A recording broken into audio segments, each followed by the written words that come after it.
Do you read me, Raven? That's the mercenary who took your name. Let's see how far they can fly on borrowed wings. A raven is a symbol of resolve.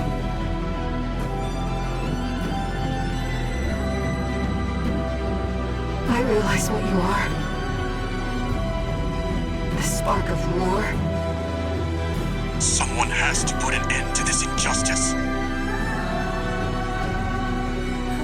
You must have chosen something, sacrificed something. Are you a corporate pawn or a handler's hound? Yes, Raven, I feel it too. This mercenary has potential.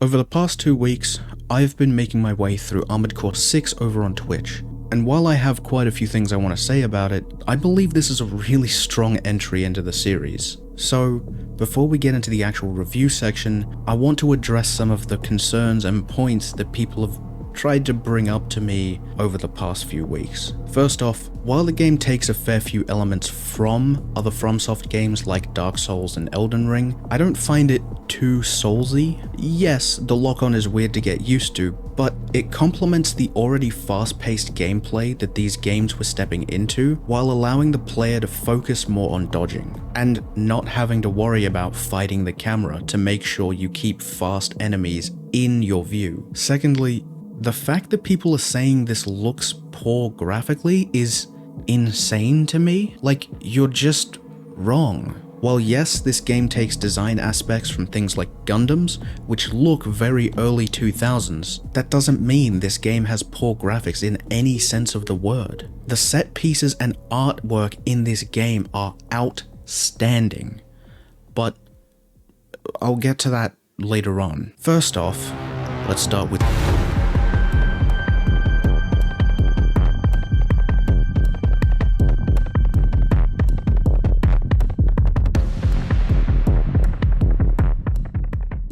right off the bat, the movement feels very similar to Armored Core 5, with the lock-on from the likes of the Souls games and the stun meter taken from Sekiro. While in this game it builds a lot faster, it's pretty evident that that's where the inspiration was taken from. I assume it's because Masaru Yamamura was directing this game instead of Miyazaki, which makes this the first FromSoft game Miyazaki hasn't directed since 2014. And while Miyazaki still had a hand in development at the start, he was not the director. And I have to admit, for Yamamura's first game in charge, this is fantastic. And while I was skeptical about the way the game felt at first glance, this was by far the game I adapted to the quickest. Another major improvement over a lot of the older games are the menus. They're far smoother and make a lot more sense than the likes of Armored Core 4 and even Armored Core 3. Being able to quickly move from assembly to shop is a massive improvement, and while the game keeps the mission-based progression, the maps are a lot more open, allowing you to choose your plan of attack instead of being stuck in linear corridors for the most part. But thankfully, while making this game feel more expansive, it's still linear enough that you know exactly what you need to do when you need to do it without making you feel overwhelmed like some of the past games did. Although this was only in the missions taking place indoors, I did have quite a few points where I got lost, having to rub up against walls until I found a way out. Because of this, I wish they added some stronger lighting direction. Lighting direction is what a lot of game designers will use to subtly suggest the way players should move, drawing players' eyes to paths. I thought I used the same build for a majority of my time playing, but looking back at the footage, the missions forced me to adapt my build constantly in small ways. Changing my speed, trying to get more AP, altering one or two of the weapons I'm using to deal slightly more damage. It's honestly surprising, because I felt like I needed to change my approach to fights far more than I was expecting. While I found a fair few of the missions easy and basically just walking through the area without much issue, I had quite a few sticking points. The main two obstacles being Balteus and CEL 240. I'm not sure if many other people had this issue, but it seems that if you're using an AMD GPU, while fighting all iterations of Balteus, I found that he'll flash randomly throughout the fight. While fighting, it would get so bad that I was getting constant headaches. so I won't be showing any of those fights during the video. And if you're unable to pass the continue option in the title screen, make sure you turn off ray tracing, since for some reason it crashes the game. But don't think you're done when you finish the game. Immediately after the credits crawl, you're brought back into the game right after the tutorial section. And when you start playing again, it doesn't take long to realize that things are just a tiny bit off.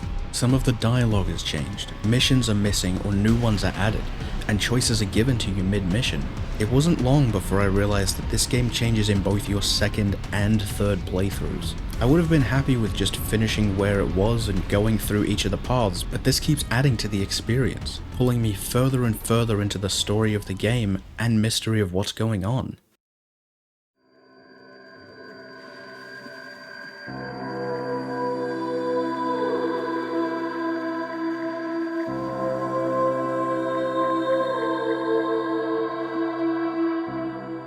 For me, Armored Core 6 is a huge step up from AC4 and 5, returning to a much poppier visual style while keeping the dark, foreboding theme surrounding the player character. The world of Rubicon is beautiful but filled with chaos, each section of the world having its own color palette, from climbing the wall to the RAD headquarters and the Coral Convergence scenes. The visuals are fantastic, and when paired with the music, you're presented with this haunting feeling, pressing you with every choice you're given in the game. I do have to admit, I don't think this is my favorite soundtrack from the series, but it fits the feeling this game wants to deliver to you perfectly. The score in and out of missions only making this overbearing weight of your choices that much more impactful.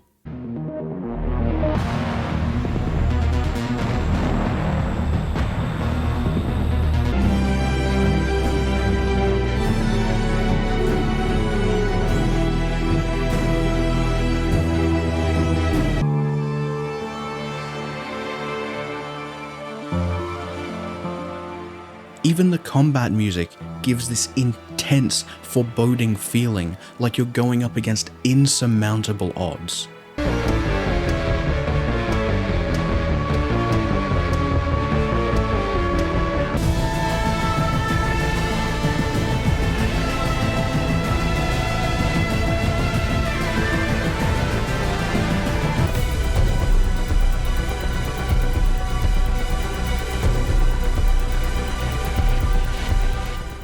And while the score fits beautifully, I wouldn't say it stacks up to the huge crescendoing scores of Elden Ring, or even the fast-paced synth-focused tracks of Armored Cores 1, 2, and 3.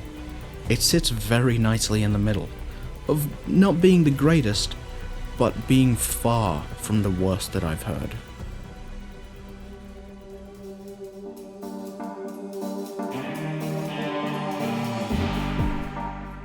Armored Core 6 keeps the mission-based progression used in the other games. Before the mission, you're presented with a mission overview, followed by some dialogue from your handler or the other characters, and then you're straight into the mission.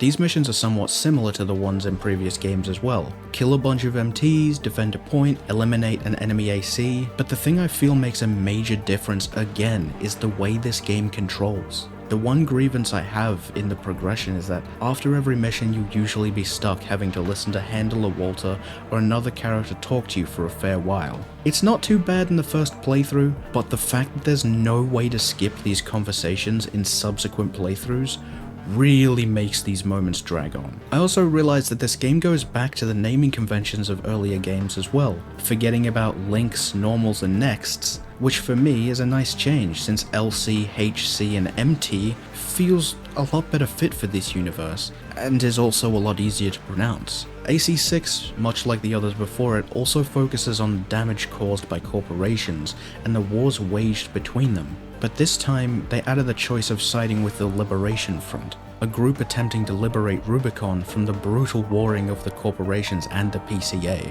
I do want to address that I understand people's stances of these games being anti-capitalist, but I wouldn't agree. In my eyes, this game and the rest of the series is talking about unchecked power and corrupt morals. From AC1 to now, you're met with power-hungry individuals and companies taking advantage of people that are less fortunate than they are, trying to stomp out competition and taking advantage of the public that they control. To me, it feels like people are reaching really far just to stomp on this title because it's not what they're used to getting. I've been trying to do my best to look at this game as objectively as I possibly can, but there is so many people making stuff up about this title that is just not true.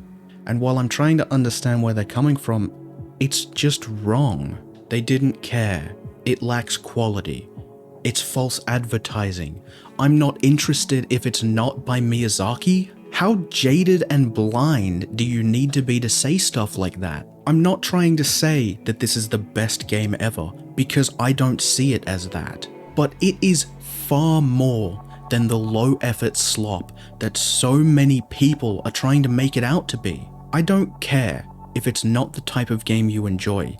You still have to give it the merits it deserves. And for a title trying to bring back a series that for all intents and purposes was completely dead, this keeps the aspects of the older games, adds its own spin, and tries to continue the themes and ideas presented in the older titles as well. The only thing that acting like this does is makes companies like FromSoft scared to try to approach old or new ideas again. And I'm sorry if you don't see it that way, but I am sick and tired of Call of Duty and Assassin's Creed games that bring nearly nothing to the table every release. But outside of that, if you're asking me whether you should play Armored Core 6 Fires of Rubicon, the answer is a resounding yes. The care and effort they put into the story, the world, and the way this game feels is fantastic. While not flawless, it is by far one of the best new releases I have played recently. And for the first time in a long time, I'm really looking forward as to what they do with Armored Core in the future. So, as always, thank you for watching, keep an eye out for more of these in the future, and I'll catch you in the next one. Hey everyone, if anyone's interested, these are the ACs that I was using throughout a majority of my play. If anyone wanted to use them, feel free to, or don't, but I just thought that people might be interested. Other than that, thank you all for watching. I'll catch you later.